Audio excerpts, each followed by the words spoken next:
Hello students, today we will do Atomic Structure Theory Part 1. Disclaimer, the images used in the slide deck are for educational purposes only. We respect the intellectual property rights of the original creators and owners of these images. If you are the owner of any of the images used in this deck and have any concerns or issues, please contact us at sathee@itk.ac.in and we shall remove the images. So what are the topics that we are going to cover today? First is subatomic particles. Second is different types of atomic species. Third is atomic model. Fourth is development leading to the Bohr's model of atom. Your fifth one is characteristics of wave. Then particle nature of electromagnetic radiation, which is uh, given by the Planck's quantum theory, photoelectric effect, spectrum of hydrogen atom, and then we will sum up with a summary. So first, subatomic particle. So a large number of subatomic particles have been discovered, but among them only electron, proton and neutron are of great importance. So many other small particles like beta particles and other particles like fermions and all were discovered, but among all the subatomic particle, the most significant one and the most fundamental, I would say, not fundamental, the most significant one would be electron, proton and neutron, and hence they are called as fundamental particles. Okay. Now these fundamental particles are a result of experiments, of a series of experiments, I would say. So first of all, let us move to discovery of electron. So discovery of electron was done by Sir J.J. Thomson, which was as a result of, say, cathode ray experiment. Okay, so this is very very popular experiment. So whenever you start this chapter, this is the first theoretical part that is of much greater importance, right? So what are cathode rays first of all? So cathode rays are a stream of fast moving particles, okay, fast moving negative charge particles, and it termed this cathode rays as electrons. Stream means you can think of rays going from one end to another and they are moving very fast. Now the specific charge is the ratio of the charge to mass of an electron, so E by m. So for this electron, the E by m value was found to be 1.75 into 10 to the power 11 coulomb per kg. So it is basically the specific charge, that is charge of electron due to its 1 kg amount. Okay. Next was the discovery of proton. So protons are known as canal rays or the positive rays. So this was discovered by Goldstein, and this rays consist of positively charged particles called protons, and unlike cathode rays, their E by m value depends upon the nature of the gas in the tube. So basically in the electron case, this E by m value is independent of the gas. Okay, so it is not dependent upon the nature of the gas, and it was found same for all of the gases. But for the canal rays, the E by m ratio is dependent upon the nature of the gas which is taken in the tube. Now the E by m ratio value is maximum for who? It is for maximum for hydrogen gas because it has the minimum mass, right? It is the first element in the periodic table. It has a mass of 2. So for that reason, its E by m ratio is the minimum, because E by m ratio, I would say, this is what? This is called a specific charge. So the specific charge is inversely proportional to mass. So since the mass of hydrogen is the minimum, so its E by m ratio is maximum. Next was the third fundamental particle known as neutron. Okay. So what are neutrons? So neutrons are neutral particles which were discovered by Chadwick. So electrons are negatively charged, protons are positively charged, and this neutron are neutral particles. They do not carry any charge, and they are the heaviest particle of the atom. This is very, very important. Their mass, means the mass of the proton and the mass of the neutron, is almost same, but still there is a difference, and the difference is won by this neutrons. So neutrons are the heaviest one and electrons are the lightest one. So if we talk about the mass of electron, proton and neutron, so electron is 9.1 into 10 to the power minus 31 kg, Proton is 1.672 into 10 to the power minus 27 kg, and the mass of neutron is 1.674. See, at the third decimal place, the value of neutron is more. So due to that reason, it has a greater mass. But if you talk about the charge, then electron and proton have the same charge. That is the reason that they are present in equal amount and they are keeping the atom neutral, right? So their charge is 1.6 into 10 to the power minus 19, and this is 1.6 into 10 to the power minus 19 coulomb. Okay. So if you divide these two quantities, you will get E by m for electron. If you divide these two quantities, you will get the E by m for proton. Okay. And since for neutron, there is no charge, so we don't have to worry about this E by m ratio. So it has a zero charge. Now, what are different type of atomic species? So the first one is isotopes. What are isotopes? So isotopes are the species which have the same atomic number. Okay, so what is atomic number first of all? If you don't know, then it is simply the number of proton in a given element. This is called as atomic number. So if two elements have the same number of protons, they will be called as isotopes. But what they differ it is in masses. Okay, see, this is the atomic number, means the number of protons, and this is the mass number, which is number of proton plus number of neutrons. Here also it is number of protons plus here number of neutrons. Now since this is the number of proton for this case, so therefore 1H1 has no neutron present. Okay, so mass number is basically proton plus neutron. So if proton is 1, then neutron is what? It is 0.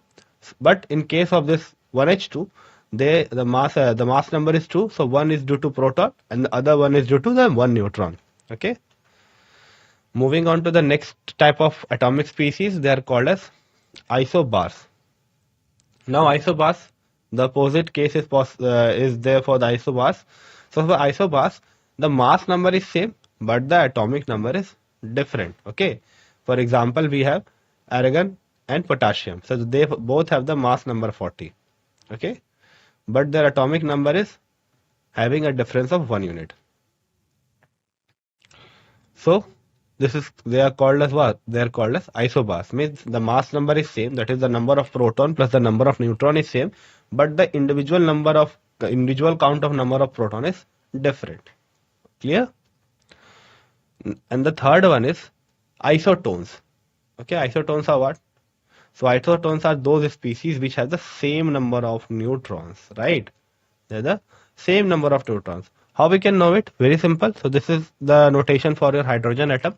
So if you want to find the number of neutron, so this mass number is equal to number of proton plus number of neutron. So number of neutron is simply what? Subtraction of 3 minus 1 means total number of protons plus neutrons minus number of protons will give you the neutron. So in this case it will come out to be 3 minus 1 2, and for helium also this is 4 minus 2 2. So they both have a same count for the neutron. Okay, so they are called as isotones.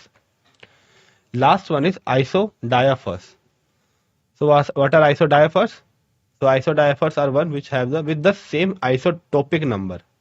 Okay, they have the same isotopic number.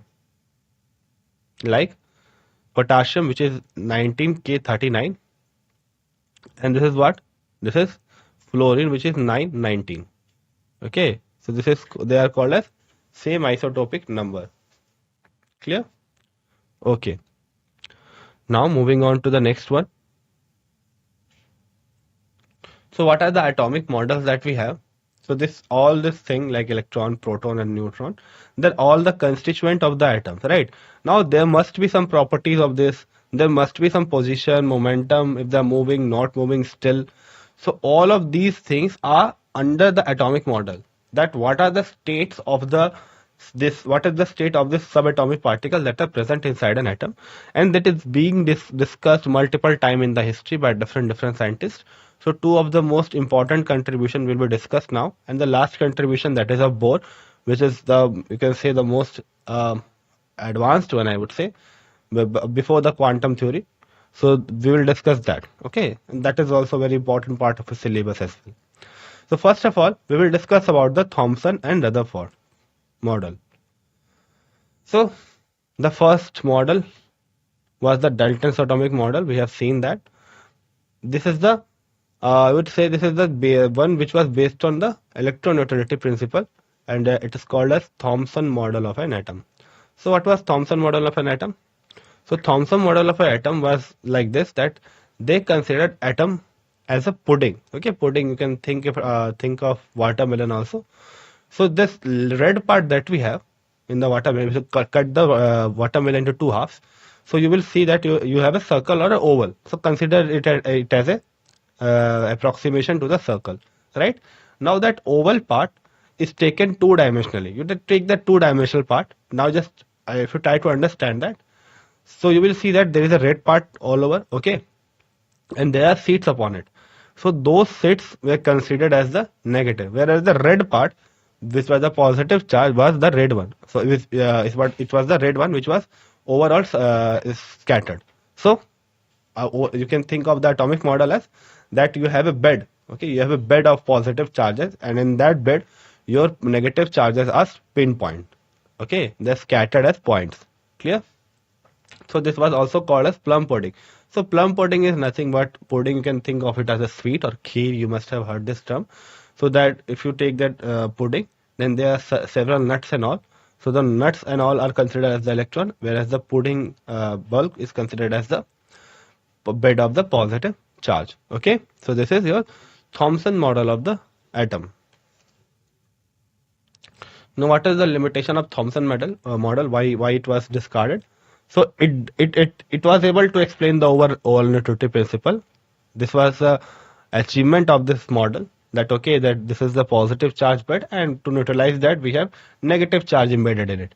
But it cannot satisfactorily explain the results of scattering. Okay, so this is this results of scattering is directly coming as an influence of the Rutherford scattering experiment. We'll see to it. Okay, now moving on to the Rutherford atomic model.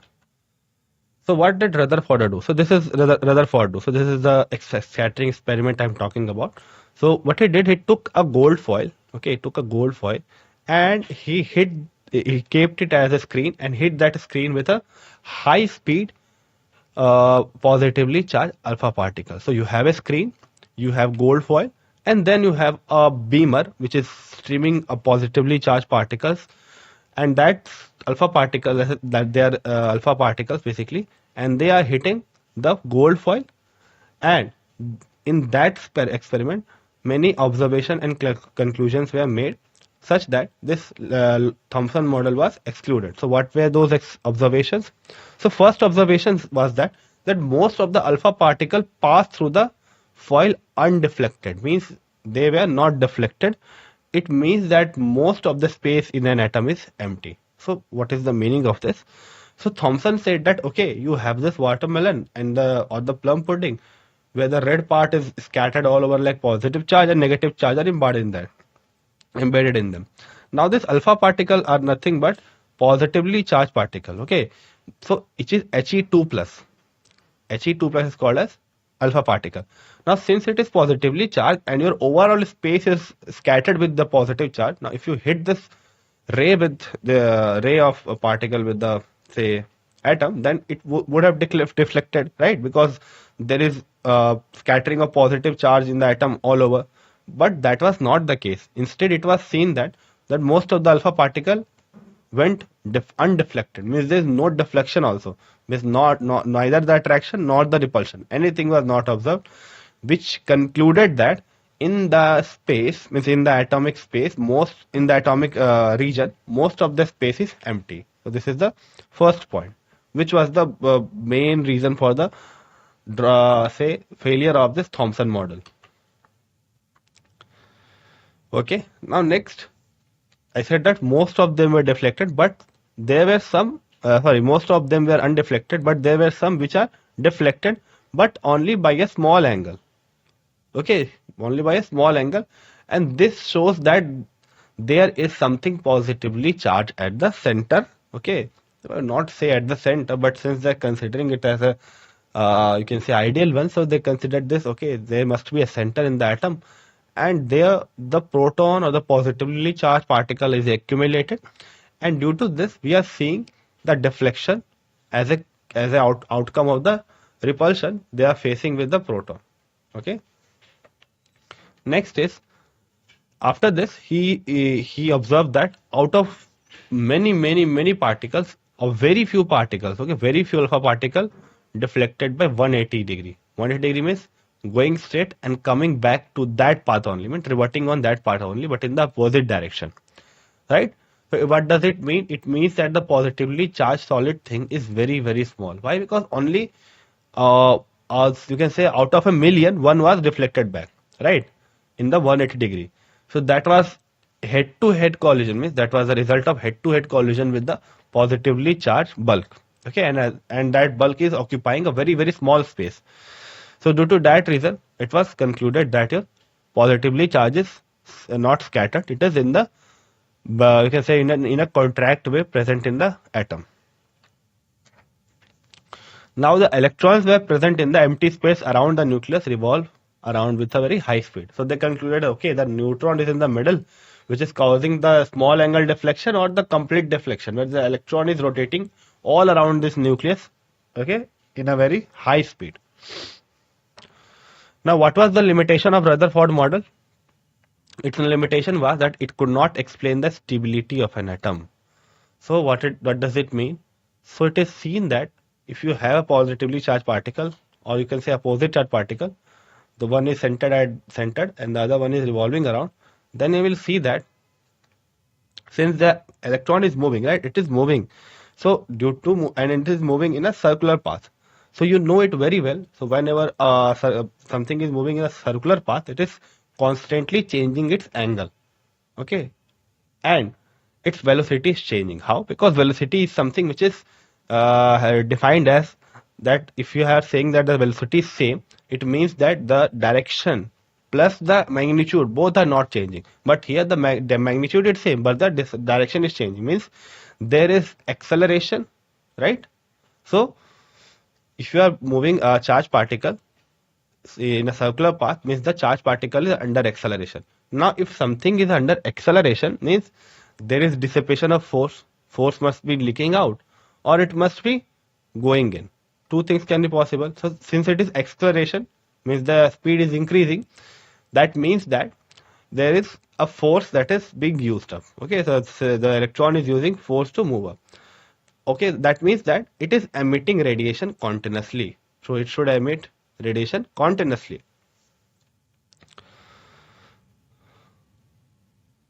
Okay, so in this way, so we move to the Bohr's atoms of model. So what it means in the limitation means if you are moving constantly, so there is an acceleration and emission of radiation. Now the slowly the particle will lose energy as it is accelerating and using some force, so it will finally fall onto the nucleus due to the loss of energy. So keeping that in mind, Bohr model of atom was developed. So nature of electromagnetic radiation and spectrum was an important role, was an important character in which helped in development of the Bohr's model. So first of all, we will discuss this wave nature of electromagnetic radiation to move to the Bohr atomic model. So what it said, so this was given by James Maxwell. So it explained the interaction between the charged particle and the behavior of electrical and magnetic field on macroscopic level. So what it means that so James Maxwell was the first who developed a theory to show the interaction between the charged bodies and the behavior of electric and magnetic field. So you must have heard that whenever charged particle is under the influence of electric or so electric field is obvious to deflect, or you can say change the trajectory, have some influence on the charged particle, because electric field is something which is charged, which is a field due to the difference in charge. But this influence of magnetic field on the charged particle, which was very fantasizing at that time. Okay, so this two things, that is the behavior of electric and magnetic field on macroscopic level, was discussed by James Maxwell. So he suggested that when electrically charged particle moves around under acceleration, alternating electric and magnetic field are produced and transmitted. So what does it mean?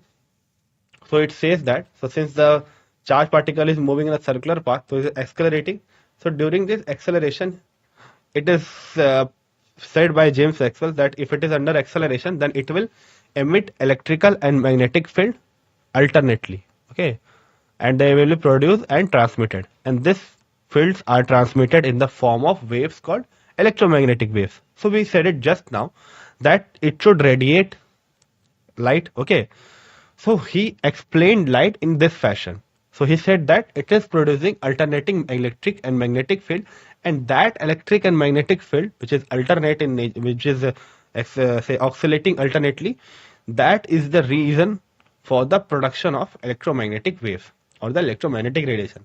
So he concluded this in a way that your electromagnetic wave is nothing but your alternating charge and electric and magnetic field. Okay, clear? So a wave is what? So we said that okay, the wave of electric and magnetic field is being produced by the movement of charged particle under acceleration. So what is the wave? So it is simply a periodic disturbance in space or in a medium that involve elastic displacement of material particle or a periodic change in some physical quantity such as temperature, pressure, electric potential and electromagnetic field. The wave motion represent propagation of periodic disturbance carrying energy. So how do you understand this? So basically it is a periodic disturbance. So you must have seen the repel of water. Okay, so if you just throw a stone in water, you will see a disturbance that is going like a wave, right? So that is kind of not periodic disturbance. If you just keep the things idle, have no viscosity and no gravitation and all, then the waves that we see on the water, the ripples that we see on the water, that will be periodic, right? Means for each time interval, the wave height and the wave speed will be same, right? Or in other way, you can also think of the movement of sound. So you know the sound is nothing but a form of energy, right? So it moves through compression and first is compresses and then it elastates. Okay, it get apart, right? So this compression and rarefaction. So this is basically the movement of sound. So this is also an example of what? Wave. So this is longitudinal wave. Now he said that in this way the wave was defined and the wave motion was considered for the light also. So it is nothing but a disturbance carrying energy. Okay, so the wave motion represents the propagation of periodic disturbance of carrying energy, same as your sound. But the nature of the wave is different. The longitudinal and transverse wave, two types of waves are possible. So this is the figure that is completely defining that what kind of wave are that are there in your light. So suppose this is your electric field. So I have said it previously also that your movement of charge particle or acceleration of charge particle produces electric and magnetic field, and those electric and magnetic field oscillate perpendicular to each other.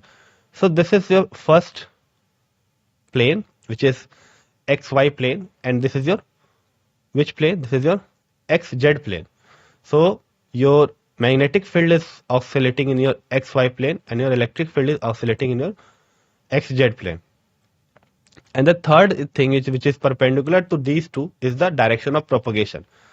So this is the direction of propagation of your electric field, this is the direction of propagation of your magnetic field, and this is the propagation of your light, right? So these three things are mutually perpendicular to each other. So there is a 90-degree angle in all of this. So this is very, very important for you to understand that how does the electromagnetic wave looks like.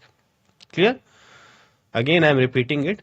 So the you can say the direction of oscillation of electric field component, magnetic field component, and direction of propagation. All these three are perpendicular, mutually perpendicular to each other.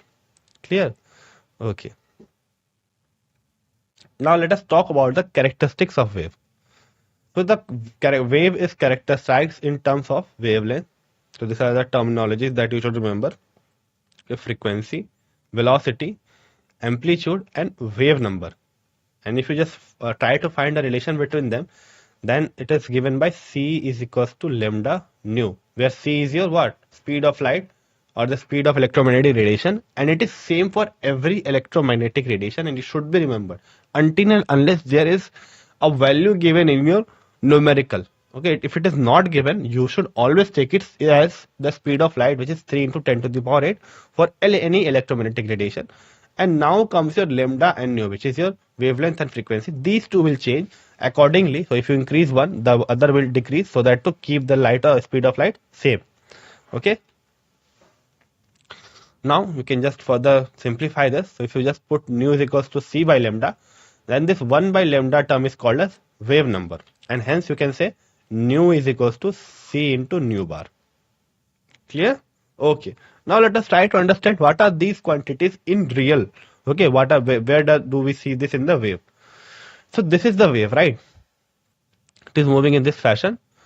So if you consider this maximum displacement from the mean position, this is called as amplitude.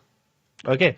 Now one complete cycle, so whether you start from one crest to another crest, or one trough to another trough, or from here to here, then we call that it as what? Then we call it as a complete wave. Okay. So this is a complete wavelength. And the distance between these two is called as the complete wavelength. Distance between the two troughs, or the distance between the two crests. So we have defined wavelength, we have defined amplitude. Now since the wave is moving, it should have some speed, right? Now that speed is given by c. And the next thing that I'm going to define is the time period, which is not given here. It is nothing but 1 by frequency. So it is nothing but the time taken to go from one trough to another. Okay. So what is time period? It is the time that is required to go from one trough to another trough, consecutive trough, or to complete one wavelength. And the opposite of this is called as the what? Frequency. That is the number of complete cycles or number of complete wavelength in 1 second or 1 unit time. So if you want to relate time period and frequency, it is nothing but t is equals to 1 by nu. Clear? Okay. So this is all about the characteristics of wave. Now we will talk about the particle nature of electromagnetic radiation. So initially what we did is we tried to just summarize the nature of light with the help of the wave nature. We took all the various components of this light as wave. But many of the phenomena which we see related to light were not explained with the help of this wave nature. So the particle nature has to be allowed, so that this theories has this phenomena can be explained. So what was this particle nature? So the radiant energy which is emitted or absorbed in the form of small discrete packets of energy known as quantum, or in case of light, the quantum of energy is called as photon. So what they did is they considered they considered your light as particles. And what particles? Particles called photons. And each photon is having a quantum of energy. Clear? So it is a quantum of energy. Quantum means packet of energy. So now we are considering the light as a set of quantums of energy which is called as photons. Clear? So each of this photon have some energy which is given by E is equals to h nu. Okay, E is equals to h nu, where nu is the frequency and h is the Planck's constant. So all these terms are same and are directly picked up from the wave nature, right? So this is nothing but a frequency only. So this is no different from that one. Now putting the same relation, nu is equals to c by lambda, we can write it as energy of the photon as E is equals to hc by lambda, where h is your Planck's constant, okay, and whose value is 6.63 into 10 to the power minus 34 joule second. So unit is very important in this case, right? If you don't know, just try to find it out. This is a derived unit, very simple to calculate. So we know it very well that E is equals to h nu. Nu has a unit of per second and E has a unit of joule. So if you just cross multiply this per second here, then it will be joule by per second or joule second. So the value is very important also. It is 6.63 into 10 to the power minus 34, and at last the energy of photon or the energy of quantum, which is represented by E. Clear? Okay. Now if there are n such quanta of particular frequency or n such photons, then how will calculate the overall energy, E total? So we will simply calculate it by E total is equals to nh nu, where n is the number of photon or the number of quanta having a particular frequency which is nu. Now if you define this for say 1 mole, okay, if you are defining it for 1 mole, that what is the energy of 1 mole of this photons, then h nu is the energy for 1 photon, we know it. So for Na number of photons, we will simply multiply it with Na, and this energy that we will get, Na is NaHc by lambda, it is the energy for per mole of photon, okay. So if you take 1 mole of photon, then that 1 mole of photon will have NaHc by lambda amount of energy, or NaH nu amount of energy, where nu is the nu and lambda is the wavelength of that photon. Clear? And this 1 mole of this energy due to 1 mole of photon is called as 1 Einstein of energy. Clear? Again I am repeating it. The energy due to 1 mole of photon is called as 1 Einstein of energy. Next is photoelectric effect. So what is photoelectric effect? So photoelectric effect is again explained on the basis of the particle nature. That is, considering the particle not as wave but as quantum energy of photons. So what is this photoelectric effect? So it is basically the ejection of electron from a metal surface when a light of certain frequency strikes on its surface, and this effect is called as photoelectric effect. So what is being said here is that suppose you are radiating light on a metal surface, or you are throwing light on a metal surface, then you will see that if your frequency is good enough, so there is certain frequency constant on that, we will talk about it. So there is certain frequency constant. So if you just hit that photon with that frequency, you will observe that your metal surface is ejecting a stream of electrons, right? And this phenomena, this overall phenomena is called as photoelectric effect, means electrons emission due to your photons. So it is called as photoelectric effect. Now I have said you that there is a certain constant on the frequency for the emission to occur, means for the ejection to occur. So that is this being discussed now. So for a given metal, you have certain work function. Okay, this work function is the energy that is minimum required. That is the minimum energy required to plug your electron. So this much energy must be supplied, then and then only your ejection will be occurring. And the frequency related to it is given by nu naught. And if you multiply this frequency by h, you will get a work function. Now this nu naught is called as the threshold frequency. Okay, this is the minimum frequency with which a photon should hit the metal, and below this frequency, threshold frequency, you will not see any ejection of electron. The same thing is mentioned here, that nu naught is the threshold frequency. It is the minimum frequency of incident radiation to eject electron from the metal surface. Now very important thing here. So this light frequency is same for different intensities. So what do you mean by that? Is that suppose you are throwing red light of certain frequency and the ejection is not occurring.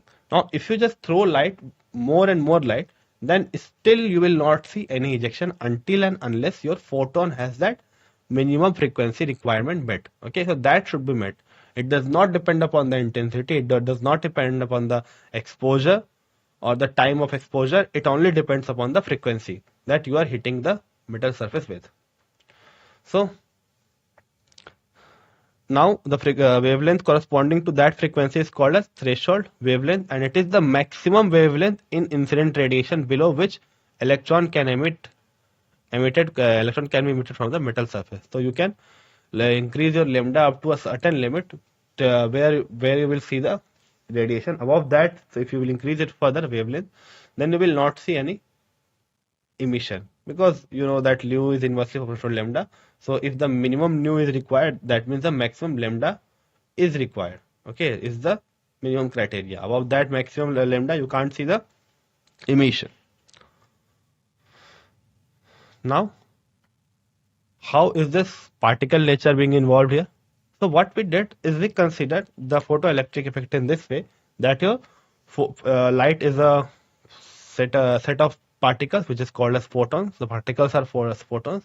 Now each photon will strike the metal surface and pass on its kinetic energy to the metal surface, and The electron gains that energy, and after acquiring enough amount of energy, it leaves the bulb and goes to the environment or shows the photoelectric effect. Now, if your energy that you are exposing the metal surface with, if it is good enough, and greater than the minimum frequency requirement, then what you will see that some energy will be used, which is the minimum energy to plug the electron. That energy will be used to plug the electron, and the rest of the energy you have supplied will be used as a kinetic energy to emit the electron. So of course, when your electron will move out of the surface, it will be constant, will be zero speed if you are not supplied any energy. But if you are supplied more than that energy, then it will move fastly, right? Due to the extra kinetic energy that you have provided as a result of the exposure of the metal surface with the radiation. So we can say that if you are radiating a metal surface with E energy of means the light energy of the electromagnetic radiation is E, then it can be summed up in two ways. First, that the energy that is required to plug the electron, and second, the energy that is being gained by the electron after the plugging. That is the kinetic energy of the electron. Now putting the values, E is equals to h nu, we know, and W naught is equals to h nu naught, which is in terms of threshold frequency. Hence, we can calculate kinetic energy in this way: h nu minus nu naught. Now, if we are considering the kinetic energy, then its formula is also given by half mv square, where v is the velocity of the ejected electron. Then we can simply equate it with this one to get half mv square is equals to h in bracket nu minus nu naught, where nu is the frequency of the light with which we radiated the metal surface, and nu naught is the threshold frequency for the given metal. After that, we have spectrum of hydrogen atom. So what is spectrum of hydrogen atom? So it is basically the pictorial representation of arrangement of various type of EMR, electromagnetic radiation, in the increasing order of the wavelength, and this thing is called a spectrum. So the order of radiation would be gamma rays, then X rays, UV rays, visible rays, IR, microwave, wavelength, radio wave. So two things are important here. So when we are moving from left to right, what we are doing is we are increasing the wavelength, and at the same time we are decreasing the frequency, because both are inversely proportional. And second thing is that you should remember this series. Questions are often asked from this series. Now what about the speed of light? So we have already told you that the speed of any electromagnetic radiation that we see is 3 into 10 to the power 8 meter per second, right? So they all travel with the same speed in vacuum. Now what are the two most common type of spectra that are seen? So the first is the arrangement of radiation emitted by an atom or of an element on adsorption of energy in the increasing order of wavelength or decreasing frequency is called as emission spectra. So whenever you excite a given sample with light, it will gain energy, do the transition, and it will revert back and emit some energy, which is called as, and the spectrum that you will get will be called as emission spectrum. Now the arrangement of absorbed radiation by an atom of element on the emission of energy in the increasing order of wavelength is called adsorption spectrum. So it is just opposite of emission spectrum. If you just radiate the sample with different wavelength, then you will see that light of certain wavelength are absorbed, and and the remaining ones are on the screen or on shadowed on the screen. Now the one which we get on the screen will be the adsorption spectrum.